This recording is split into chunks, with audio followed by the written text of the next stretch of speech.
पूर्ण परमात्मा पाप कर्म दंड को भी काट सकता है। अभी तक जिस भी संत व महापुरुष से मिले, उन्होंने यही बताया कि पाप कर्म फल भोगने से ही समाप्त होगा। वो प्रभु कौन है जो पाप कर्म को काट देता है, वो काल के बंधन से छुड़वा देता है।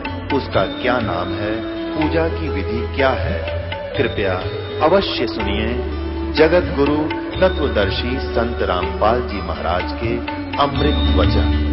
पुण्यात्माओं, यदि श्री कृष्ण जी बोल रहे होते गीता, तो ये शब्द नहीं कहते कि ये मेरा विराट रूप पहले किसी ने नहीं देखा, क्योंकि श्री कृष्ण जी तो अपना विराट रूप कौरवों की सभा में दिखा चुके थे। उस विराट में दिन रात का अंतर है। पुण्यात्माओं, एक तो 60 वाट का बल्ब हो, ट्यूब हो, और एक हो 1000 वाट की, तो कितना अंतर है? ट्यूब दोनों है, लेकिन वो 1000 वाट वाली 60 वाट वाली से भिन्न होती है। तो इसी प्रकार इन दोनों ने ही विराट रूप दिखाया था, उसमें भिन्नता थी। और ये शब्द श्री कृष्ण जी नहीं कह सकते कि पहले किसी ने नहीं देखा और आगे कोई नहीं देख सकता। तो इससे सिद्ध है गीता ज्ञानदाता श्री कृष्ण नहीं उसके अंदर प्रवेश करके काल बोल रहा। वो 1000 भुजा का भगवान है, 1000 कला का है, सहस्रा बाहु।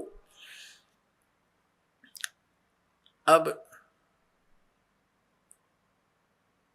11वें अध्याय के 21वें श्लोक में अर्जुन कहता है कि हे सहस्रा बाहु, हे 1000 भुजा वाले भगवान, अपने उसी चतुर्भुज रूप में आ जाओ। क्योंकि वो श्री कृष्ण मान रहा था उसको, और श्री कृष्ण इज विष्णु, विष्णु जी जो है ये 4 भुजा के भगवान है।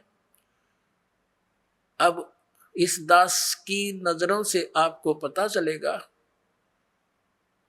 कि श्रीमद् भगवद गीता का ज्ञान किसने बोला। और दूसरा और अन्य प्रमाणिक ये है कि श्री कृष्ण तो अर्जुन के साले थे।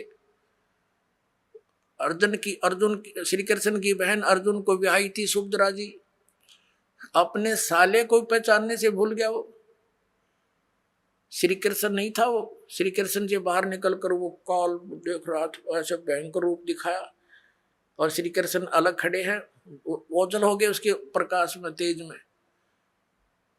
तब अर्जुन पूछता है, हे महानुभाव, आप कौन हो? मैं आपको नहीं पहचानता। तो क्या श्री कृष्ण थे वह? और भी ढेर सारे प्रमाण हैं कि श्री कृष्ण जी ने गीता का ज्ञान नहीं कहा। श्री कृष्ण जी ने पहले कभी काल नहीं कहा अपने आप को, बाद में कभी काल नहीं कहा। श्री कृष्ण जी के पास तो ये जितनी गौवें थी, ग्वाल बाल थे, गोपियां थी, सब आकर के प्यार पाते थे, उसकी तरफ देखते रहते थे, निहारते रहते थे। क्या वो काल हो सकते हैं? तो पुण्यात्मा, श्रीमद् भगवद गीता का ज्ञान इस सर्वपुरुष ब्रह्म ने दिया, जो ब्रह्मा विष्णु महेश का पिता है। और इसी को हमारे धर्म गुरु, इसी को परम ब्रह्म बोलते हैं, इस काल को, कि ये मूर्ति रहित है, ये आकार में आया तो सदाशिव बन गया, ब्रह्मा जी बताते हैं। और फिर इसने अपने शरीर से एक स्त्री की निकाली अपने शरीर तक, जो इसके श्री अंग से अलग होने वाली नहीं थी। वो कौन थी? वो दुर्गा थी। वो परमेश्वर ने निकाली थी इस काल के पेट तक, जो आपको सृष्टि रचना में बहुत बार बताया और सुनाया गया है। तो ये श्री शिव पुराण के अंदर आप देखते हो, रुद्र संहिता के अंदर आपको कल भी दिखाया था और भी दिखाएंगे समय आने पर। तो उसके अंदर स्पष्ट है कि श्री दुर्गा जी से और श्री शिव यानी इस कसत काल रूपी भगवान से विष्णु जी की उत्पत्ति हुई, इन दोनों के सृष्टि क्रम से, और ऐसे ही ब्रह्मा जी की उत्पत्ति की। और फिर विद्वेश्वर संहिता में ये आपने देख लिया, 5 बोलने वाला ये अलग है, और शिव, विष्णु, ब्रह्मा और रुद्र, ये चारों को ये उपदेश दे रहा है। तो ये काल रूपी ब्रह्म जो है, इसने गीता जी का ज्ञान बोला, और इसने अपनी सतिथि बताई कि तेरे और मेरे बहुत जन्म हो चुके, अर्जुन तो नहीं जानता, मैं जानता हूं। और इसलिए परम अक्षर ब्रह्म की तरफ 18वें अध्याय के 62वें श्लोक में इसने कहा है, यदि तूने पूर्ण मोक्ष चाहिए, परम शांति की अवस्था चाहिए, तो उस परम अक्षर ब्रह्म की शरण में जा, उसकी कृपा से ही तू परम शांति को और सनातन परम धाम को प्राप्त होगा। फिर उसके लिए ऑप्शन छोड़ दिया कि उसके लिए तत्वदर्शी संतों की खोज कर, वो संत जैसे बताए तू वैसे भक्ति कर, तब तेरा पूर्ण कल्याण होगा। परमात्मा स्वयं आते हैं सतलोक से चलकर इस काल के गंदे लोक में। प्रत्येक प्राणी भ्रमित किया हुआ होता है काल के दूतों द्वारा। यथार्थ ज्ञान से कोसों दूर रखा जाता है ताकि ये अपने कर्म बिगाड़ ले और मनुष्य जीवन को व्यर्थ करके ये चला जाए, फिर 84 लाख योनियों के कोल्हू में डाल दिया जाता है। पुण्यात्माओं, जब तक हमें ज्ञान नहीं था, हमने सत्संग सुनने को मिला नहीं था, तो हम अपने उस परंपरागत कर्म को जो हमारे दादे परदादे करते हुए आ रहे थे उसी को अंतिम मानकर समर्पित हो चुके थे। लेकिन भगवान की कसक अवश्य रह रहकर आत्मा में उठा करती थी कि भक्ति भगवान की करनी चाहिए। फिर ये लोक वेद सुनने को मिला हुआ था। तो उसी आधार से कोई कभी हनुमान जी की पूजा करते, कभी श्री कृष्ण जी के गुणगान करते, कभी विष्णु जी की महिमा सुनते, कभी रामायण महाभारत सुनकर अपनी संतुष्टि कर लिया करते थे। परमात्मा ने आकर के ये ज्ञान दिया कि मनुष्य जीवन परमात्मा प्राप्ति के लिए ही प्राप्त होता है। मनुष्य जीवन पाकर के जो भक्ति नहीं करते वो तो वैसे ही कर्म कर रहे हैं जैसे अन्य प्राणी किया करते हैं। संतानों उत्पत्ति, उन्हीं की देख रेख और सब उसके पालन पोषण में, और उन्हीं के फिर आगे संतान की कामना करते हुए हम अपना जीवन नष्ट कर जाते थे। क्योंकि मनुष्य जीवन का एक मुख्य कार्य परमात्मा की भक्ति, आत्म कल्याण ही मूल रूप से है, और इसका हमें ज्ञान नहीं था, जिस कारण से हम जो कुछ होना था हमारे भाग्य में उसी को ये सोच रहे थे कि हम कर रहे हैं। जैसे हम छोटे से थे तब ये बुजुर्ग आपस में बैठ कर बातें किया करते थे। एक कहता था कि मेरे 2 लड़के 2 लड़की हैं और सबको ब्याह दिया, शादी कर दी, और भगवान ने दया कर दी, सबके संतान है और पुत्र पुत्रियां सबके भगवान ने दे रखी है। मेरा काम पूरा हुआ, अब बेशक भगवान उठा ले, यानी बेशक मृत्यु हो जाए, मेरा काम पूरा हो गया। अब हम उसी बात को फाइनल मान बैठे थे कि इतना ही काम होता है मनुष्य का। पुण्यात्मा परमात्मा के ज्ञान की रोशनी से पता चला कि ये काम जो मनुष्य जीवन से करना था वो तो स्टार्ट भी ना किया आपने, ये तो जीवन नष्ट कर दिया, सफल नहीं हुआ आपका। जैसे कोई ये कहता है कि मैंने ये कर दिया, मैंने ये कर दिया, मैं ये कर दूंगा, ये जीव की भारी भूल है। जैसे विवाह के उपरांत प्रत्येक प्राणी की इच्छा होती है कि हमारे पुत्र प्राप्ति हो। पुण्यात्मा, वैसे तो अध्यात्म मार्ग के अंदर पुत्र और पुत्री में जरा सा भी अंतर आपके हृदय में नहीं रहेगा जब ज्ञान समझ में आ जाएगा। और वैसे परमात्मा कुछ भी हमारे संस्कार में पुत्र है पुत्र ठीक, पुत्री है पुत्री ठीक, लेकिन जो राम नाम पर लगे हैं तो वो हमारे लिए हमारे पुत्र हैं, अन्यथा वो काल के दूतर हैं। अब परमात्मा ने क्या बताया कि जैसे मान लीजिए आप कोई यूं कहे कि मेरा काम पूरा हो गया, मैंने ऐसा कर दिया, बच्चे ब्याह दिए, कोठी बना दी और ऐसा वैसा कर दिया, ये भूल है प्राणी की। जैसे विवाह के उपरांत प्रत्येक प्राणी की इस लोक वेद के आधार से, दंत कथाओं के आधार से इच्छा होती है कि भगवान पुत्र दे, और बेटी हो जाती है, जन्म बेटी का हो जाता। फिर पूरे परिवार की आस्था रहती है भगवान अगला तो पुत्र दे और वो भी बेटी होगी, तीसरी आस करी पुत्र की, वो भी बेटी होगी, चौथी भी बेटी, पांचवी भी पुत्री होगी।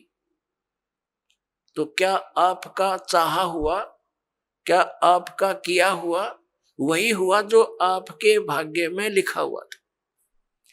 तो पुण्यात्माओं, समझदार को संकेत ही काफी होता है। अब हमने जो करना चाहिए था वो सत्संग से ज्ञान हुआ। वो क्या ज्ञान हुआ? परमात्मा ने आके बताया कि जब तक ये प्राणी सुखी है, इस झूठे सुख को प्राप्त है, तब तक तो ये समझता है कि मैं बिल्कुल ठीक ठाक हूं। क्योंकि जब तक प्राणी के पूर्व जन्म के पुण्य शुभ संस्कार चलते हैं, तब तक वो कितने खोटे काम करो, उसके प्रारब्ध में लिखा हुआ पिछले जन्म का उसको पुण्य मिलता ही रहेगा। पुत्र भी होंगे, पुत्री भी होंगी, और वो संतान भी नेक हो सकती है। लेकिन आगे भक्ति ना करने से, जैसे बैटरी चार्ज होती है, और वो बैटरी चार्ज है तो वो सारे काम कर रही है, पंखा भी चल रहा है, ट्यूब भी जग रही है, लेकिन चार्जर ना लगाने से उसकी अक्षमता समाप्त हो जाएगी, वो डाउन होगी, और फिर उसके बाद सब सुविधाएं समाप्त हो जाएंगी। तो इसी प्रकार पूर्व जन्म के संस्कारी प्राणी पिछले जन्म जन्मांतरों के शुभ संस्कार किए हुए उनके साथ हैं। वो चाहे कुछ भी भक्ति ना करो, सारा दिन गुट्टी लाओ, ताश खेलो, चाहे कितना सफल अपने आप को समझता है, चाहे मंत्री बना, चाहे प्रधानमंत्री बना हुआ है, वो उसके पूर्व जन्म की बैटरी चार्ज है। और जिसमें वो डाउन होएगी, उसमें देखना क्या हाल होगा। तो हमें अब पता चल गया इस बात का, हमने पहले से चार्जर लगा दिया अपना, भगवान की दया होगी, चार्जर मिल गया ठीक ठाक हमें, तो हमारे ऊपर ये आपदाएं नहीं आवेंगी। नहीं तो फिर भगवान की भक्ति की आवश्यकता ही नहीं। यदि कोई आपदा आई भी तो परमात्मा ऐसी मदद करेगा, दुनिया देखती रह जाएगी। इसलिए परमात्मा की खोज में ये प्राणी बहुत युगों से लगा हुआ, और अब वो साधना, वो भगवान हमें मिल गया जो हमारी प्रोटेक्शन करता है, हमें जो बचाव करता है और मोक्ष देता है। हमारे प्रारब्ध के यानी संस्कारों के, किस्मत के, पाप कर्मों के कारण होने वाले जो कष्ट हैं उनका भी वो निवारण कर देता है। पुण्यात्मा, परमात्मा ने आके हमें ज्ञान दिया, दुख में सुमरण सब करे, सुख में करे ना कोई, जय सुख में सुमरण करे, तो दुख काहे को होवे। सुख में सुमरण किया नहीं, दुख में करते याद, कह कबीरता दास की, कौन सुने फरियाद। परमात्मा ने आके बताया कि दुख में तो सब भगवान को याद करते, और सुख में याद नहीं करते। सुख में सुमरण किया नहीं और फिर दुख में करते याद, कह कबीरता दास की, फिर कौन सुने फरियाद। तो पुण्यात्माओं, जो व्यक्ति आज अपने आप को इस झूठे सुख में सुखी मानता है और वो इन आपदाओं के आने से पहले ही परमात्मा के चरणों में लग जाता है, भक्ति करता है, तो उसके ऊपर आने वाले कष्ट, कर्म के कष्ट नहीं आएंगे। और जो इस झूठे सुख में मस्त है, पुण्यात्मा, प्रत्येक प्राणी का प्रारब्ध बनाया जाता है। प्रारब्ध बोलते हैं हमारे पुण्य और पाप, वहां भगवान के दरबार में संचित हैं, डिपॉजिट है बैंक में। तो उनमें से जब हमारा मनुष्य जीवन आता है, एवरेज रेशो में पुण्यों के हिसाब से पुण्य निकाल लिए जाते हैं और पापों के हिसाब से पाप, दोनों का मिश्रण करके आपको एक मनुष्य शरीर मिलता है। जिनके पुण्य अधिक संचित हैं उनकी पुण्य की रेशो जीवन में ज्यादा होती है, लेकिन पापों का समावेश भी अवश्य होता है। तो जब तक पुण्य चलते हैं तब तक तो ये सोचता है कि मेरे ऊपर कुछ नहीं होने वाला, और जब पापों का दौर शुरू होता है फिर ये भटकता है, रोता है बुरी तरह टक्कर मार मार के, फिर परमात्मा को याद करता है। उसमें परमात्मा उस विषय में कहते हैं, आज 6 दिन पाछे गए, गुरु से किया ना हेत, अब पछतावा क्या करे, चिड़िया चुगेगी खेत। फिर परमात्मा दयालु है, कहते हैं पीछे गई सो जान दे, ले रहती को राख, उल्टी ला चढ़ाइयो, करो अपूठी चाक। अब दयालु क्या बताते हैं कि अच्छे दिन पीछे गए, सतगुरु की तलाश की नहीं,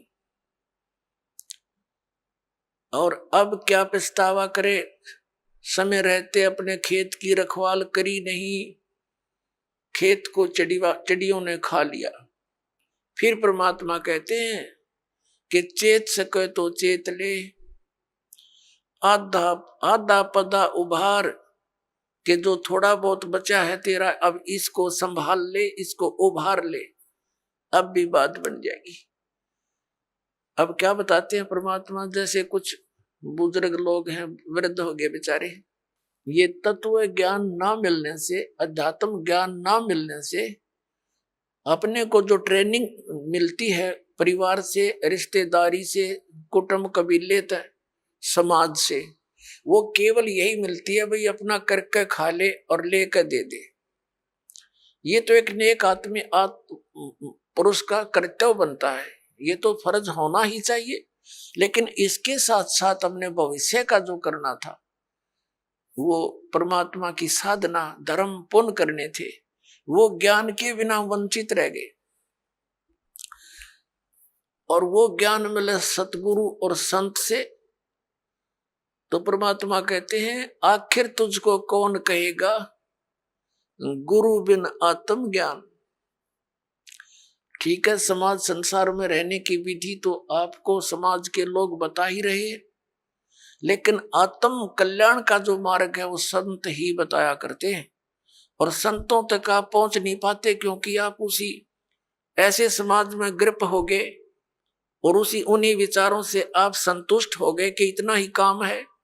जब सत्संग में आवांगे पता चलेगा कि मनुष्य का और भी एक आवश्यक काम है जो हमने प्रारंभ नहीं किया। दास पहले गांव गांव में जाते थे, सत्संग करता था। एक गांव में 2 भाई थे, एक ने उपदेश ले लिया था, एक उनके पिताजी थे, बहुत नेक आत्मा थे, लेकिन इस ज्ञान के अभाव से वो इन सत्संग आदि के नाम से बहुत खिंचते थे। हम वहां 3 दिन का पाठ करते थे जैसे यहाँ चलता है, और 3 दिन तक 2-2, 3-3 बार टाइम में सत्संग करते थे। गांव घर वालों को समझाते थे, क्योंकि नया भगवान, नया ही ज्ञान, कई दिन तक लगातार समझाने से कुछ बुद्धि में आता है ये। तो हम सत्संग कर रहे थे, उन घर वालों ने अपने सभी भाईचारे को कह दिया था कि हमारे घर में 3 दिन कोई भी हुक्का बीड़ी तंबाकू का प्रयोग करने नहीं आवे, या घर में बीड़ी तंबाकू लेकर भी नहीं आवे। तो क्या हुआ कि उनका बूढ़ा ऊपर चौबारे में, आंगन में, गर्मियों के दिन थे, ऊपर हुक्का भर कर बैठ गया दूसरे भाई अपने पुत्र के घर पे। हम सत्संग करते रहे। तो जब सत्संग समाप्त होने को हुआ, रात पहले दिन सत्संग सुना दिन में, फिर रात ने सुना, तो अगले दिन वो रात्रि के समय सत्संग समापन हुआ, बूढ़ा नीचे आ गया। लगभग 70 वर्ष की आयु थी उसकी। अब वो आके हमारे पास बैठ गया जमीन पे, और उसकी पुत्र वधू ये सोच रही थी, बूढ़ा पता नहीं क्या बोल लगा महाराज जी को, पता नहीं क्या कह देगा यू, क्योंकि इनने कभी ये काम देखे नहीं, और पता नहीं क्यों आ गया यू तो बहुत चिढ़ा करता है इन बातों से। वो बैठ के और आंखों में पानी भर आया, रोने लग गया। मैंने पूछा क्या बात होगी बाबा, क्या बात है, क्यों रो रहे हो आप? ने बोला जी जो ज्ञान आपने सुनाया, ये बात तो आज तक हमने कदे सुनने को ना मिली। हमने तो लक्ष्मी चंद की रागनी सुनी है, और कोई सांग सिनेमे देखे, और मैं तो इतना मेहनती आदमी था, इन पुत्रा के 2-4 किले आवे थे, मैंने इनके 12 किले बना दिए। 12 एकड़ जमीन, 8 एकड़ और मोल ली मेहनत कर करके। और ईब मेरा क्या होगा, मैं तो 70 साल की उम्र होगी मेरी, अब मैं क्या करूंगा, क्या बनेगी मेरे साथ में? मैंने तो इस ज्ञान से सारी रात नींद आनी बंद हो गई, और अब मेरा खाना पीना भी छूट गया। अब क्या बनेगा, मेरा क्या होगा? मेरी तो उम्र जाली। और उसकी पुत्र वधू भी वहीं बैठ गई। बूढ़ा आज तो बहुत अच्छा बोला, और वह ध्यान से सुना कि जो क्या हो गया बुढ़े के एकदम। ने बोला जी क्या मेरा भी कुछ हो सकता है? मैंने कहा देखो विश्वास करो, अब जैसे कुएं होते थे पहले बहुत गहरे, और उनमें 100-150 फुट नीचा जल होता था, उसको निकालने के लिए एक लंबी नेजू हुआ करती रस्सी, बहुत मोटा, इतना मोटा रस्सा, और 150-200 फुट लंबा, और उसके बाल्टी बांध दी जाती थी, और वो बाल्टी से पानी निकालते थे तो 100 फुट दूर तो खींच के ले जाते थे 2-3 मिनट, और फिर बाल्टी से जल निकल आता था। तो मैंने कहा कि जैसे कुएं में बाल्टी जा रही हो और नेजू हाथ से छूट गई रस्सी, और वो तो जा रही है, और भाग दौड़ के और उसको पकड़ने की चेष्टा कर ली यार, वो हाथ में आ जा, लास्ट की 6 इंच भी ठहगी, लास्ट की गिरते गिरते अगर 6 इंच भी बची हो और हाथ में पकड़ी जावे तो क्या हो, वह रस्सी बाल्टी भी बाहर आ जा और पानी भी साथ आवे, जल भी भरा होगा और बाल्टी भी मिल गई, कुछ भी ना गया। अरनू का जान देव तो जाए ली, तो वो तो जा ही रही है, फिर तो पड़ गए कुएं में, हाथ से छूट गया मनुष्य जीवन। मनुष्य जीवन के अंतिम सांस में भी ये सत भक्ति आपको मिलेगी, आपको मनुष्य जीवन मिलेगा, ये गारंटीड बात है।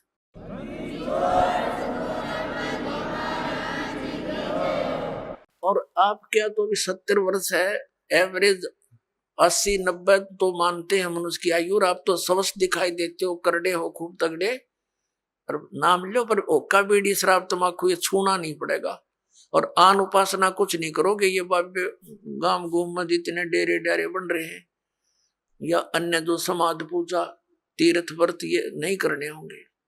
ने बोला जी मैं तो कुछ नहीं करूं, मेरा पीछा छूटे क्यों करे, और कर करा लिया हमने, सारी उम्र डले डोलिए, मुझे दीक्षा दे दो। उसकी पुत्र वधू कहने लगी दादा ओके बहुत पीवे है तू, नाम लेके हुक्का नहीं पीना। न बोला तो देखिए तो एक में मन तो पता ही ना था इस बात का, आग लग गई सोके गए, फूकना मैंने मेरा गधा बनूंगा, कुत्ता बनू, ब्रांड मटी होगी। और संता के वचन है ये झूठे नहीं हुआ करते बेटी। तो पुण्यात्मा देखकर भाग जाएंगे बुढ़ापे में, नाम ले लिया उस भक्त ने और 10-15 वर्ष जिया, आराम से अपना मृत्यु को प्राप्त हुआ और मोक्ष हो गया। कहते हैं जीना तो थोड़ा ही भला जब सत सुमरण हो, और लाख वर्ष का जीवना लेखा धरे नहीं कोई। अपने आत्मा जैसे बालक भक्ति पर लगता है, बहुत अच्छी बात है, लेकिन इस ज्ञान से परिचित बूढ़ा तो सिर धड़कीबाजी ला देगा। न पता है उसने तो रोज पता है ना मेरा कल टिकट कट जाए तो स्लोप में लिया जीवन कति नो ढलान में है। लास्ट दिन के रहे जा 60 साल पाछे तो उल्टी गिनती शुरू हो जाए, ध्यान रखनी चाहिए बुढ़ा ने। और डट के करे भक्ति अपना पीछा छुटवावे। और ईब तो न्यू पड़े रहे। जैसे एक कवि का एक शब्द है, बिना ज्ञान के ऐसे दुखी होते हैं। एरा नर धोखे धोखे लुट गया आगी अंत घड़ी रे आगी अंत घड़ी। एरा नर धोखे धोखे लुट गया आगी अंत घड़ी रे आगी अंत घड़ी। तो फिर क्या कहता है, पोता ब्यालो या मन में रही और एली करवा दो खड़ी। टिकट कटन हो रही है और ये आस्था लाए बैठा है कि भगवान एक पोता और ब्याह जा फिर बेशक मर जाऊं। और फिर नो कहे एक छोरे किया एक और मकान बन जा बस फिर क्या कहने बेशक मर जाऊं। बता, इस प्रकार की आस्थाएं अज्ञानता से वृद्धावस्था में ये ज्यादा बढ़ जाती है। और जब ज्ञान हो जाएगा तब अपना माला लेके और बैठ जा कुण में, ना ताश खेले ना होके पाड़े ना गप्पे मारे, दिन रात एक करके अपना भक्ति करा के पीछा छुड़वा। तो इस प्रकार पुण्यात्मा परमात्मा कहते हैं पाछे गई सो जान दे और ले रहे तीन राख, उल्टी ला चढ़ाइयो करो अपुटी चाक। अगम निगम को खोज ले बुद्धि विवेक विचार, उदय अस्त का राज मिले तो बिन नाम बेगार। अब क्या कहते हैं परमात्मा, क्या कहते हैं परमात्मा के याद दिलाना चाहते हैं कि जरा सा कुछ विवेक से काम ले ए प्राणी। अगम निगम को खोज ले और बुद्धि विवेक विचार, उदय अस्त का राज मिले तो बिन नाम बेगार। बेगार क्या होती थी, हम छोटे थे उस समय ये 3 व्हीलर चले थे पेट्रोल के, जिसने ये गणेश बोले हैं। और हमारे गांव से लखन माजरा तक एक गणेश चलते थे, 2 टेम्पू थे वो।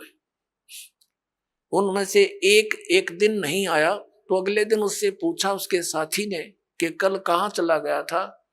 उसने बताया मैं कल बेगार में फंस गया था।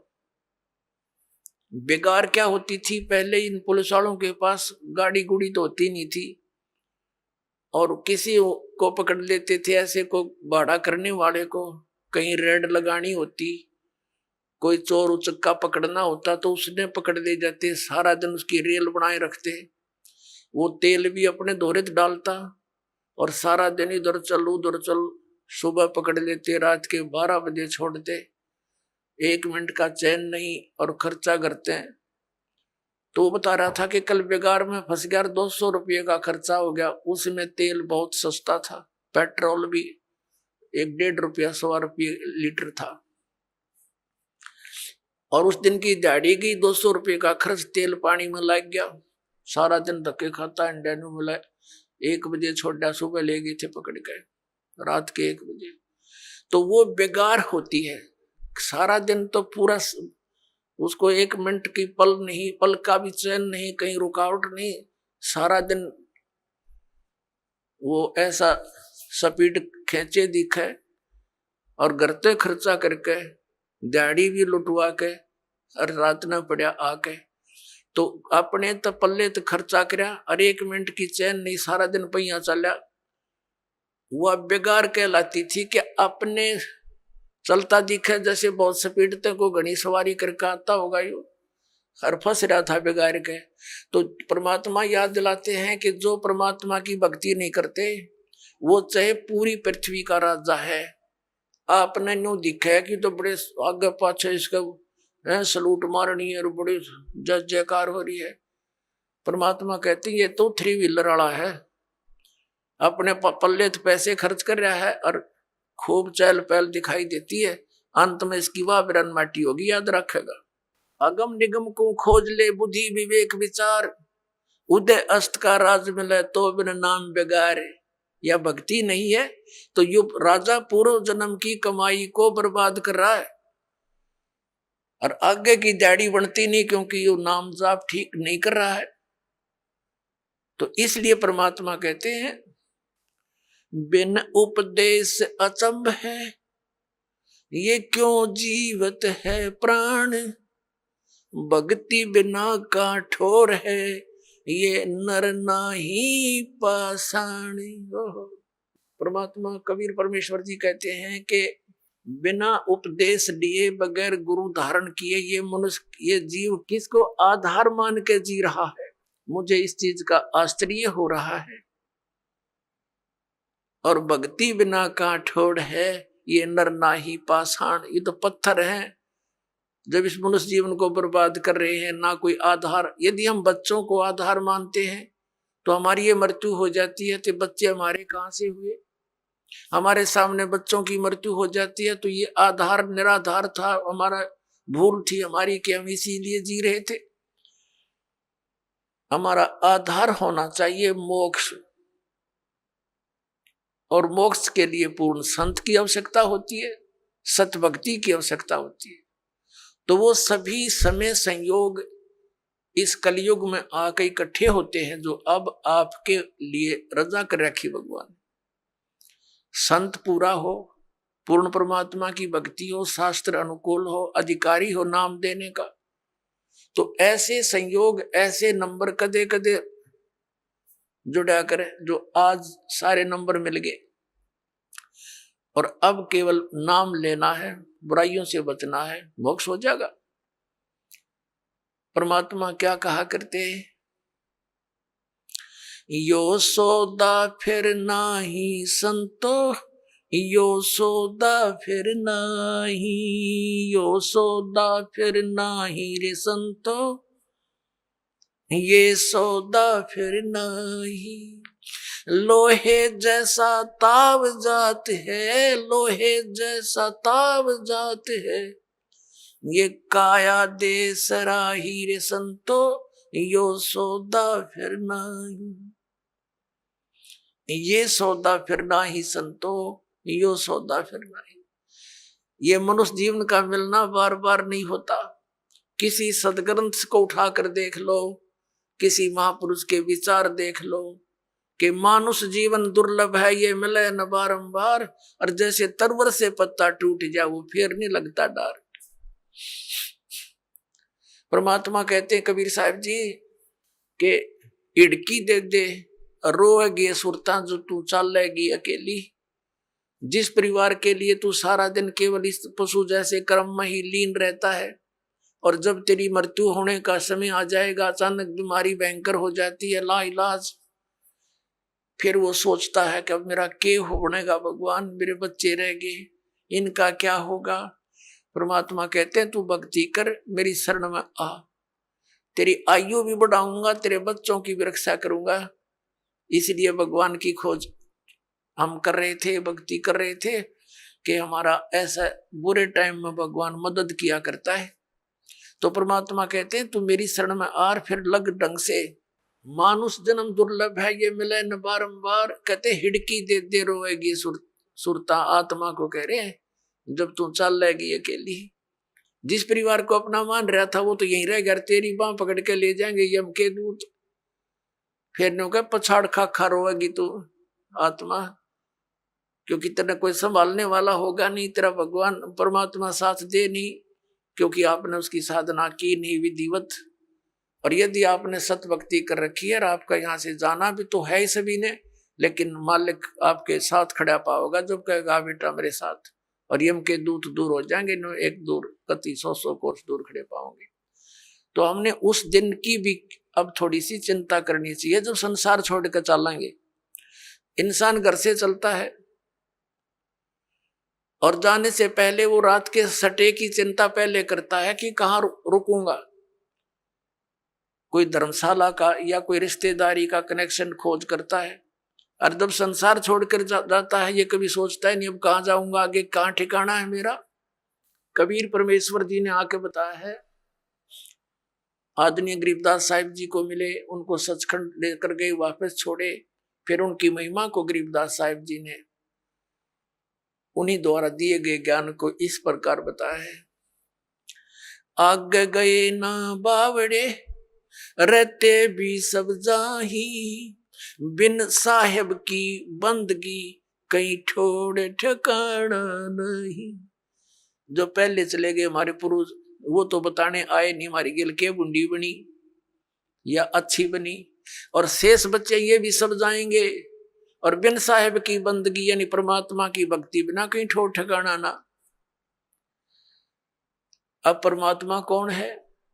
गीता जी अध्याय नंबर 15 के श्लोक नंबर 16 और 17 में 3 पुरुष बताए, सरपुरुष और अक्षर पुरुष। सरपुरुष ये ब्रह्म है, अक्षर पुरुष ये पर ब्रह्म कहलाता है। सरपुरुष केवल 21 ब्रह्मांड का स्वामी है, ये ब्रह्म है, और अक्षर पुरुष 7 संघ ब्रह्मांड का मालिक है।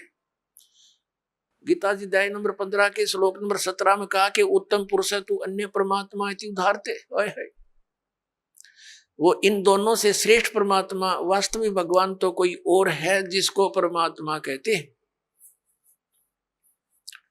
और वही तीनों लोकों में प्रवेश करके सबका धारण पोषण करता है।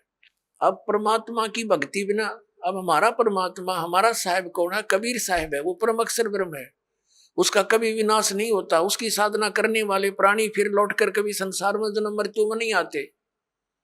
गीता जी अध्याय नंबर 18 के श्लोक नंबर 62 और गीता जी अध्याय नंबर 15 के श्लोक नंबर 4 में ये कंसेप्ट क्लियर है।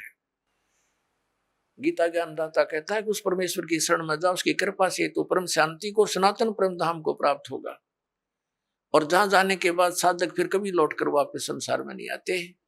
उस परमात्मा की भक्ति करो, वो गीता ज्ञानदाता से दूसरा है, अन्य है। अब क्या बताते हैं कि बिन साहेब की बंदगी कहीं ठोर ठिकाना ना।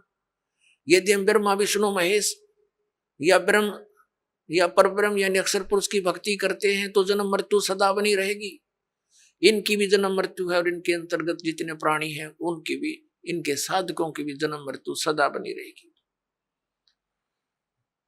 अब जैसे आप जी यहाँ खूब आराम से रह रहे हो, बच्चे हैं, पोते हैं, पोतियां हैं, या वैसे अभी बच्चे छोटे हैं, पढ़ रहे हैं, माता पिता हैं, या विवाह हुआ है तो आशाएं हैं संतान हो उसकी, उनके ऐसे परवरिश करूंगा। तो यहां से तो एक दिन चलो चलो होगी, कभी भी हो सकती है वो चलो। अब यहां से मृत्यु हुई, पुण्य पाप के आधार से, पुण्य के आधार से स्वर्ग गए। स्वर्ग का भी सीमित समय है, जैसे यहाँ का समय है। वो समय पूरा होते ही वहां से कहेगा चलो बाई फोर्स। जैसे यहाँ से जबरदस्ती मृत्यु होती, वहां भी जबरदस्ती बलात्कार होगा आपके साथ, जबरदस्ती बाई फोर्स। फिर नरक में ठोक दिए जाएंगे पाप कर्मों के आधार से। जब पाप कर्म पूरे होते वहां से चलो नरक से गधा बनो, गधे की योनि पूरा होते ही समय फिर कुत्ता बनो चलो, और कुत्ता की समय पूरा होगा फिर चलो सूअर बनो, और फिर चलो मनुष्य बनो, और फिर चलो स्वर्ग में, फिर चलो नरक में। तो यहाँ परमात्मा कहते हैं आगे गई ना बावड़े और रहते भी सब जा, और बिन साहिब की बंदगी कितने ठोर ठिकाना ना। सब चलो चलो हो रही है, तो उस चलो चलो का नाश अब होगा, इस ज्ञान से होगा, कबीर भगवान से होगा, और इस सच्चे नाम से होगा जो दास के पास उपलब्ध है।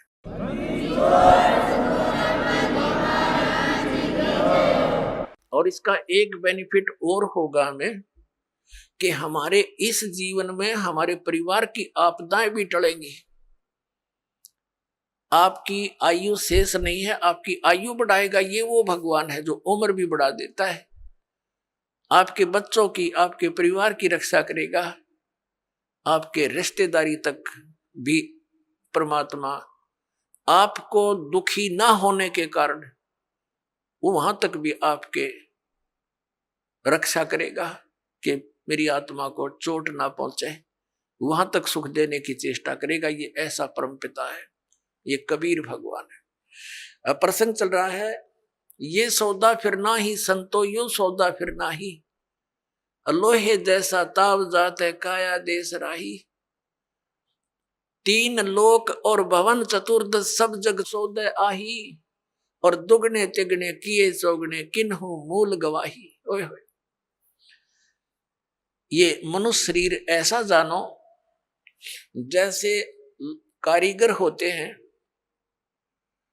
जैसे हम किसान परिवार में जन्म था दास का, घर वाले कह देते थे कि जाओ ये हल की जो फाली है इसको नुकीली बनवा के लानी है, लोहार के ले जा। लोहार के ले जाते थे, वो भट्ठी में दे देता था उसको और एरण को घुमाता था। जब वो बिल्कुल लाल हो जाती थी फाड़ी, कुछ जो हल में लोहे की है डंडा सा इतना लंबा, और वो जब कति गर्म हो जाती थी तब तुरंत निकाल कर और एरण पे धर देता था और कहता था घण लगाओ, जोर जोर से मारो ना ठंडी हो जाएगी फिर कोई फायदा नहीं। तो तुरंत यानी गर्म लोहे पर तुरंत चोट मार के उसको बिल्कुल नुकीली बनाकर और दे देता था। ऐसे ही गर्म लोहे पर चोट लगाकर ये लोहार लोग, कारीगर, जैसे ये पेचकस वगैरह वो जो भी पलटा चम्मच ये बनाते थे।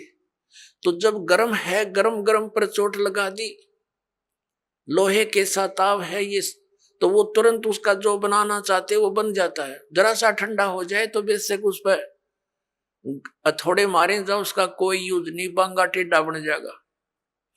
तो इसी प्रकार परमात्मा ने बताया कि ये आपका मनुष्य शरीर जब तक है ये लोहा गर्म है आपका, और इस गर्म लोहे पर चोट मार गए तो कुछ बन जाएगा नहीं। ये लोहा ठंडा हो गया, मृत्यु होगी, फिर तबांगे टेढ़े मुंह हो जाएंगे कुत्ते गधे सुअर के, वह वस्तु नहीं बनेगी जिसके लिए ये गर्म लोहा हो कर रखा था। तो ये जब तक ये लोहे जैसा ताव जात है और काया देश राही, ये मनुष्य जीवन आपका बर्बाद हो रहा है, इसको संभाल ले। फिर क्या बताया है कि तीन लोक और भवन चतुर्दश ये सब जग सौदे आही। और दुगने तिगने किए चौगने किन्हु मूल गवाही। पुण्यात्माओं, जैसे कोई बिजनेसमैन 10-5 लाख रुपए लेकर के दूसरे शहर में जाता है, वो उस मूल धन है उसका वो 5 लाख रुपए, वहां जाकर किसी धर्मशाला में या होटल में कोई कमरा किराए पर लेता है। उसने वहां जाकर के उस मूल धन को दुगना तिगना चौगना बनाने के लिए बिजनेस करना चाहिए, जो उद्देश्य लेकर वो गया है। तो जो उससे वो लाभ उठाता है, सौदा करता है, बेचता है, करता है, तो दुगने तिगने बना रहा है। और यदि कोई उस मूल धन से ही गुटी लगा रहा, शराब पीता है, किराए होटल का किराया भी दे रहा है, गुटी लावर खावे, अच्छा मालस हो जावे, तो वो अपने मूल का नाश कर रहा है, मूल धन को बर्बाद कर रहा है। जो उद्देश्य लेकर गया था 5 लाख रुपए के, उसने 15 लाख बना लिए, तो वो हो गया सफल। और जिसने मूल धन का भी नाश कर दिया वो हो गया असफल, और वो बन गया कर्जवान और मजदूर। जैसे किसी से कर्ज लेकर जाते थे पहले पुराने समय में, वो क्या करते थे, कोई गरीब व्यक्ति उसका कर्ज वापस नहीं दे सकता था ऋण, तो उसको मजदूर लगा लिया करते थे कि मेरी मजदूरी कर, पूरे कर। तो परमात्मा कहते हैं ये मनुष्य जीवन आपको श्वास की पूंजी मूल धन मिला हुआ है। इस मूल धन से आपने दोगुने तिगने चौगने करने चाहिए थे। और जिसको सत्संग सुनने को नहीं मिला, उन्होंने अपने मूल का नाश कर दिया। परमात्मा कहते हैं कि दुगने तिगने किए चौगने किन्हु मूल गवाही। यो सौदा फिर नाही संतो, यो सौदा फिर नाही। अब दुगने तिगने कौन कर रहा है और मूल धन का नाश कौन कर रहा है? दुगने तिगने वो कर रहे हैं प्राणी जो सत्संग को समझकर परमात्मा का उपदेश ले लेते हैं, भक्ति करते हैं, दान करते हैं, सेवा करते हैं, परमात्मा की भक्ति करते हैं। वो अपने इस मनुष्य जीवन की पूंजी को दुगना तिगना चौगुना बना रहे हैं, वो साहूकार हो रहे हैं। और जो इस मनुष्य जीवन के अंदर अपना केवल अपने निर्वाह तक सीमित हैं। गुटी लाई सो गए, सिनेमा देखा, ताश खेले हैं और बकवादा में बड़े रहे, सिनेमा देखा, तो वो अपने मूल धन का नाश कर रहे। उसके बाद फिर परमात्मा क्या बताते हैं, जो भक्ति नहीं करते क्या बताते हैं कि ये दम टूटे पिंडा फूटे, हो लेखा दरगाह माही, और उस दरगाह में मार पड़ेगी, तेरे यम पकड़ेंगे बाही, यम के दूत तेरी बाजू पकड़ के ले जाएंगे यहां से। और जादन की वो डरनी लागे, लज्जा रे अकनाही। फिर क्या बताते हैं परमात्मा कि जा सतगुरु की मैं बलिहारी, जो जामन मरण मिटाही। अब गरीबदास साहिब जी कहते हैं कि उस सतगुरु के ऊपर मैं बलिहारी जाऊं, जो जन्म और मरण के इस महान कष्ट से छुटकारा दिलवा दे। पुण्यात्मा, जन्म और मरण के रोग से छुटकारा कौन दिला सकता है? कबीर परमात्मा। और कबीर परमात्मा का रिप्रेजेंटेटिव, यानी उसके द्वारा, उसका कृपा पात्र, उसकी भक्ति साधना बनाने वाला, बताने वाला संत जो साधना देगा, उस साधना उस भक्ति के कारण वो परम पिता परमात्मा कबीर साहिब आपकी जन्म और मृत्यु का ये नाश कर देगा। तो न तो ब्रह्मा जी की, ना तो विष्णु जी की साधना से हमारा जन्म मृत्यु नाश हो सकता, जन्म मरण, क्योंकि ये स्वयं नाशवान है। ना शंकर भगवान की भक्ति से, ना दुर्गा की भक्ति से, ना ब्रह्म की भक्ति से। गीता ज्ञानदाता ये ब्रह्म है, श्री कृष्ण में प्रवेश करके बोलता है। ये खुद कहता है दूसरे अध्याय के 12वें श्लोक में, चौथे अध्याय के 5 और 9 श्लोक में गीता जी में, अध्याय नंबर 10 के श्लोक नंबर 2 में गीता जी। ये गीता ज्ञानदाता कहता है अर्जुन, तेरे और मेरे बहुत जन्म हो चुके, तू नहीं जानता, मैं जानता हूं। तो इसकी भक्ति करने वाला जन्म मरण से कैसे छूट सकता है? ये खुद जन्म मरण में। आइए अब हम उन श्रद्धालुओं के अनुभव जानते हैं जो जगत गुरु तत्वदर्शी संत रामपाल जी महाराज जी से दीक्षा प्राप्त कर चुके हैं तथा उनके द्वारा बताए गए भक्ति मार्ग पर चल रहे हैं। नमस्कार सर। सत साहिब। सर क्या नाम है आपका? विजेंद्र दास। विजेंद्र जी, आप कहाँ के रहने वाले हैं? गांव पिनाना, जिला सोनीपत, हरियाणा का रहने वाला हूँ। सर संत रामपाल जी महाराज से नाम दीक्षा आपने कब ली? 2006 को ली थी। सर संत रामपाल जी महाराज से नाम दीक्षा लेने से पहले क्या आप कोई भक्ति साधना भी करते थे? हाँ, मैं परमात्माओं के बारे में घूमता रहता था कि कहीं पूर्ण परमात्मा मिल जाए, और मैं साईं बाबा का भगत था और ये सोचता था कि कभी शिरडी में जाऊंगा। और साईं बाबा ने एक ही बात कही थी कि सबका मालिक एक, लेकिन मुझे नहीं मालूम था कि वो सबका मालिक एक है कौन। सर आपने बताया कि आपको साईं बाबा की एक बात पसंद आई कि सबका मालिक एक, तो क्या आपको सबका मालिक एक मिला? हाँ, अब मिल गया, सबका मालिक एक मिल गया। सर आप संत रामपाल जी महाराज की शरण में कैसे आए? ये भी एक वाकया है, वो मैं थोड़ा सिलसिलेवार बताऊंगा। सन 1996 से लेकर 2006 तक अपना बढ़िया काम चल रहा, स्कूल चल रहा था, 10वीं कक्षा तक का, अच्छे बच्चे थे। 2006 में जब मेरे ऊपर विपदा आई, मेरी माताजी बीमार थी, हृदय रोगी, और वो रोहतक मेडिकल में मेरा छोटा भाई लेकर चला गया उसको, और वो मेडिकल में दाखिल करवा दी रोहतक मेडिकल में, और पैसे भूल गया मेरा भाई। पैसे लेने वापस आया घर पर, तो रास्ते में जाते समय उसका एक्सीडेंट हो गया और ऑन द स्पॉट वो मर गया जी।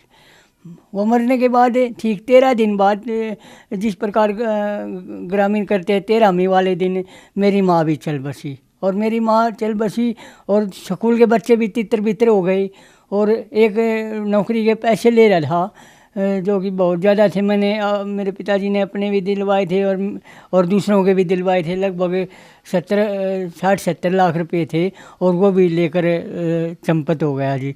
और इसी दौरान मुझे कुछ सूझ नहीं रहा था कि मैं क्या करूं, और दिमाग ने काम करना बंद कर दिया और दोनों गुर्दों ने भी काम करना बंद कर दिया। तो जी मैं भी बीमार रहने लगा, और तो भगतमती ने एक दिन कहा कि तुम्हारा छोटा भाई भी चला गया और मम्मी भी चली गई, अब तुम भी मतलब बीमार है, उसी डॉक्टर के पास जाओ जिसके पास माँ दाखिल थी। तो मैं उसके पास गया, डॉक्टर ने अपने साले के साथ, डॉक्टर ने मुझे चेकअप किया। चेकअप करने के बाद डॉक्टर ने कहा अपने पिताजी को लाओ बुलाकर, लेकिन मैंने कहा कि जी मेरी माँ भी मर गई, मेरा भाई भी मर गया, आप हमें ही बता लो, क्या बीमारी है? तो उन्होंने कहा कि तुम्हारे दोनों गुर्दे ख़त्म हो चुके हैं और हम तुम्हारे ऑपरेशन भी नहीं कर सकते, क्योंकि तुम अत्यधिक कमजोरी के कारण बीच में मर सकते हो, इसी कारण हम तुम्हारे गुर्दे नहीं बदल सकते। और डॉक्टर ने 6 महीने का समय दे दिया। 6 महीने का समय दे दिया। मैं घर पर वापस आया, मैंने अपने जो मेरे साथ गया वाला मेरा साला, उससे भी कह दिया कि कभी किसी से जिक्र मत करना, क्योंकि घर की औरतों का यही वो होता है, वो खामखाई सोच मानने की। तो मैंने किसी से जिक्र नहीं किया। इसी दौरान मैं रोज़ मरता रहा। पूरे 2.5 महीने निकल गए। 2.5 महीने निकल गए। इसी दौरान मुझे एक मेरे पिनाना गांव में एक ही भगत थे, संत रामपाल जी महाराज से, वे करोथा से जुड़े हुए थे। और करोथा से जुड़े होने के कारण वे कई बार मेरे करोथा से जुड़े हुए थे, मेरे पिताजी के पास आकर बैठते थे। वे एक दिन उन्होंने मुझे पूछ लिया कि तुम दिन पर दिन मरता जा रहा है, क्या बात है, तुम्हारी शक्ल भी बदल गई। तो मैंने उससे कहा कि लाला जी आपको नहीं बताऊँगा मैं कि मुझे क्या बीमारी, आप मेरे पिताजी को बता दे, वे खामखाई चिंतित होंगे। तो उन्होंने कहा कि नहीं, मैं तुम्हारे पिताजी को नहीं बताऊंगा, तुम मुझे बताओ। तो मैंने उनको बता दिया कि लाला जी ऐसे ऐसे बात है, मेरे दोनों गुर्दे ख़त्म हो चुके हैं, डॉक्टर ने 6 महीने का टाइम दे दिया, 2.5 महीने जा चुके हैं और 3.5 महीने बाकी है मेरे। तो उन्होंने कहा कि बेटे क्या तुम परमात्मा में विश्वास रखते हो? मैंने कहा कि पहले मैं परमात्मा में विश्वास रखता था दादाजी, क्योंकि मैं साईं बाबा का भगत था और खेत में कमरा बना रखा है, कोठला कहते हैं जिसको आम भाषा में हम गांव वाले, वहाँ पर बैठकर मैं भक्ति करता था। और लेकिन किसी भी भगवान ने मेरा साथ नहीं दिया। मेरी माँ भी मर गई, भाई भी मर गया, मैं नास्तिक हो चुका हूँ, अब मैं किसी भगवान को नहीं मानता। तो उन्होंने मुझे, मेरे दादाजी ने कहा कि भैया एक बार मेरे कहने थे तू करोथा चल, तो मैंने मना कर दिया। तो उन्होंने बार बार जिद की। अगले दिन फिर आया, तीसरे दिन उन्होंने कहा कि मैं तुम्हारा काम कर दूंगा 3 दिन का और तू मेरे साथ चल। तो मैंने कहा कि मैंने भी सोच मानी है, बोला मेरा काम कर देगा, इसका कोई लाभ भी नहीं मेरा काम करने से। तो मैंने उसकी हामी भर ली, अब चलते हैं दादाजी। तो मैं उसके साथ करोथा चला गया जी, करोथा आश्रम में। संत रामपाल जी महाराज का उस दिन सत्संग था 3 दिन का। और 3 दिन का सत्संग के दौरान संत रामपाल जी महाराज ने अपना सत्संग शुरू किया। तो मैंने भी देखा, मगर चलो देखते हैं। परमात्मा ने जब प्रमाणित किया, गीता जी के अध्याय नंबर 16 के श्लोक नंबर 23 में जब प्रमाणित किया, जो पुरुष शास्त्र विधि को त्यागकर अपनी इच्छा से मनमाना आचरण करते हैं, उनको न तो सुख मिलता है, न उनकी गति होती है, न मोक्ष मिलता है। और 24वें श्लोक में कह दिया, इसे तेरे लिए है अर्जुन, करते और अकर्तव्य की व्यवस्था में, अर्थात कौन सी भक्ति करनी चाहिए, कौन सी नहीं करनी चाहिए, इसके लिए शास्त्रीय प्रमाणित है। तो मेरा दिमाग घूम गया, क्योंकि मैं तो मनमाना आचरण कर रहा था, मुझे लाभ कहाँ से मिलेगा। तो उसके बाद संत रामपाल जी महाराज ने बताया कि आज तक मैं ओम नाम को सबसे बड़ा मानता था, क्योंकि हमें बचपन से शिक्षा दी जाती थी कि ओम नाम से तब बड़ा, इसका बड़ा न कोई जो सुमरन करे ओम का शुद्ध आत्मा होए। उसी दिन उसे अपने दादाजी का हाथ पकड़ लिया और उसे कहा कि दादाजी इस संत का नाम दिलवाओ मुझे, क्योंकि ऐसा ज्ञान मैंने आज तक नहीं सुना। तो मैंने 6 जून 2006 में संत रामपाल जी महाराज से गुरु दीक्षा ली। सर, जैसे कि आपके बताए अनुसार आप पे दुखों का पहाड़ टूटा हुआ था। पहले आपकी माताजी की मृत्यु हो गई और फिर आपकी भाई की मृत्यु हो गई, और आपका जो स्कूल था वो भी बंद हो गया। और जब आप परेशान रहने लगे, डॉक्टर ने आपको बताया कि आपके दोनों गुर्दे खराब हैं और आपकी जीवन ज़्यादा नहीं है। फिर आपने संत रामपाल जी महाराज से नाम दीक्षा ली। तो क्या संत रामपाल जी महाराज से नाम दीक्षा लेने के बाद आपकी परेशानियाँ ठीक हुई?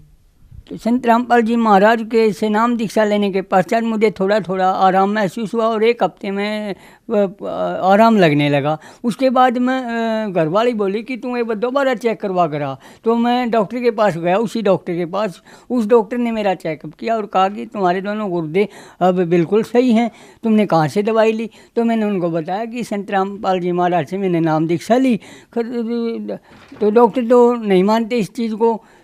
तो मेरे दोनों गुर्दे ठीक होने के बाद मैं भी अचंभित रह गया और मैंने एक ही बात वो करी कि परमात्मा ने शास्त्र विधि अनुसार मुझे भक्ति दी और उससे मुझे बहुत सारे लाभ हुए। मेरे गुर्दे बिल्कुल ठीक हैं, 2006 से लेकर अब तक बिल्कुल ठीक है मेरे गुर्दे। उसके बाद मैं भगतमती को कहने लगा कि परमात्मा आए हुए हैं, चलो तुम भी चलो। तो भगतमती कुछ दिनों तक नहीं मानी, फिर भगतमती भी आ गई, पूरा परिवार आ गया। उसके बाद मेरे पिताजी थोड़े एंटी हो गए मेरे से, क्योंकि वह कहने लगे कि तुम कहाँ जाने लगा, ऐसी जगह नहीं जाते। क्योंकि उसी समय करोथा की लीला कर दी थी परमात्मा ने। तो वे कहने लगे इस तरह तो ठीक है, मेरा छोटा बेटा जी जाता है, तू मर जानता उसकी जगह, वो भी ठीक था, तू कहाँ जाने लगा, और जब तू मरेगा तो 5.25 का प्रसाद बांटूंगा, यहाँ तक भी कहने लगे। तो ये सिलसिला 2 साल तक चला। और उसके बाद संत रामपाल जी महाराज अपनी करोथा की लीला पूरी करके बाहर आए, और उसके बाद मेरे पिताजी बीमार पड़ गए जी। एक दिन बीमार पड़ने के बाद वे पूरे 15 दिन तक रोहतक मेडिकल में रहे। रोहतक मेडिकल में रहने के बाद उनको कोई आराम महसूस नहीं हुआ, और ऑपरेशन बोल दिया। ऑपरेशन के दौरान डॉक्टरों ने कहा कि यहाँ पर मशीन नहीं है, तुम्हें बाहर से ऑपरेशन करवाना पड़ेगा, 4.5 लाख रुपये तक का खर्चा आएगा। तो फिर मैंने कहा पिताजी से कि पिताजी आपका ऑपरेशन करवाएंगे। और 2 बेड थे सर जी, एक बेड इस साइड में, एक बेड इस साइड में। एक पर मेरे पिताजी लेटे थे, एक पर मेरे पिताजी से भी कम बीमारी का मरीज़ लेटा हुआ था। रात को वो मर गया जी। रात को वो मर गया तो मेरे पिताजी सुबह उठे और आँखों में पानी आ गया उसके, और कहने लगे भाई विजेंद्र, अब मैं बचूँगा नहीं, तुम मैं तेने बता दूँ किसका लेना देना है। लेकिन मैंने कहा कि पिताजी आपका ऑपरेशन करवाएंगे, भगवान ने सांस दे रखे तो उन्होंने थोड़ा मतलब आपका इलाज हम पूरा करवाएंगे। तो मैं चाय लेने के लिए नीचे आ गया सर जी। जब मैं ऊपर गया तो मेरे पिताजी ने एक ही बात कही थी कि बेटे विजेंद्र एक काम नहीं कर देता हूँ। मैं क्या पिताजी? तो उन्होंने कहा कि तू अपने बाबा के पास ले चल मुझे। तो परमात्मा ने बड़ी लीला की और घर पर ले आया मैं उसको, वहाँ से छुट्टी दिलवा कर। और अगले ही दिन बरवाला में सत्संग था 3 दिन का, संत रामपाल जी महाराज के पास ले गया। और सत्संग के दौरान पूरा सत्संग सुना 2 दिन, और तीसरे दिन उन्होंने नाम दीक्षा ली और धीरे धीरे उसको आराम लगना शुरू हुआ। और मैंने फिर डॉक्टर से चेकअप करवाया तो वे भी स्वस्थ हो गए और आज तक स्वस्थ हैं। मेरे पिताजी शराब बहुत पीते थे, क्योंकि हफ्ते में 2 दिन तक तो दीवारों का सहारा लेकर घर पर आते थे, क्योंकि कईयों ने शिकायत भी की कि अपने पिताजी को संभालो, ज़्यादा पीते हैं। और ओक्का तो यहाँ तक पीते थे कि खेत में जावन थे ना, जब ओक्टी भर कर ले जाया करते ताकि बीच में नशा न टूट जाए, इतना ज़्यादा नशा करते थे। और संत रामपाल जी महाराज ने उसका नशा बिल्कुल छटवा दिया जी। और अब ये ओके की तरफ अदर ओके का धुआं भी उसको मतलब आनी करता है जी। अब परमात्मा ने धीरे धीरे दोबारा लाइन पर गाड़ी चढ़ा दी, और अब दाल रोटी ठीक चल रही है इस दास की, और परमात्मा की रजा हो रही है। और लाभ मीना मेरे घर में लड़ाई झगड़ा भी रहता था, लेकिन वो परमात्मा की रजा से वो भी बिल्कुल ठीक हो गया। भूत प्रेतों की समस्या थी, मेरी माताजी और मेरे जो छोटे भाई थे वे भूत प्रेतों के कहानी चले गई। और भूत प्रेतों की समस्या से मुझे निजात संत रामपाल जी महाराज ने दिलवाई। अब कोई समस्या नहीं है। तो जो श्रद्धालु आज आपको देख रहे हैं और वो भी किसी न किसी बीमारी से ग्रस्त है, उनके लिए आप क्या कहना चाहेंगे? उनके लिए ये दास कहना चाहेगा कि आप संत रामपाल जी महाराज से शास्त्र विधि अनुसार संत रामपाल जी महाराज दीक्षा देते हैं, उससे दीक्षा लीजिए और अपना कल्याण करवाइए। क्योंकि बगैर शास्त्र विधि के जो हम भक्ति करते हैं उससे कुछ नहीं हो सकता, न तो बीमारी कट सकती है और न हमारा मोक्ष हो सकता है। शास्त्रों के अनुसार भक्ति कीजिए और संत रामपाल जी महाराज से नाम दीक्षा लेकर और अपना कल्याण करवाइए। सर, संत रामपाल जी महाराज से नाम दीक्षा कैसे ली जा सकती है? कई टीवी चैनलों पर सत्संग आते हैं और उनके नीचे एक पट्टी चलती रहती है, उसमें फ़ोन नंबर दिए हुए हैं। आप फ़ोन करके किसी भी नज़दीक नामदान सेंटर से संपर्क करके संत रामपाल जी महाराज से नाम दीक्षा ले सकते हैं। धन्यवाद सर। सच्चाई।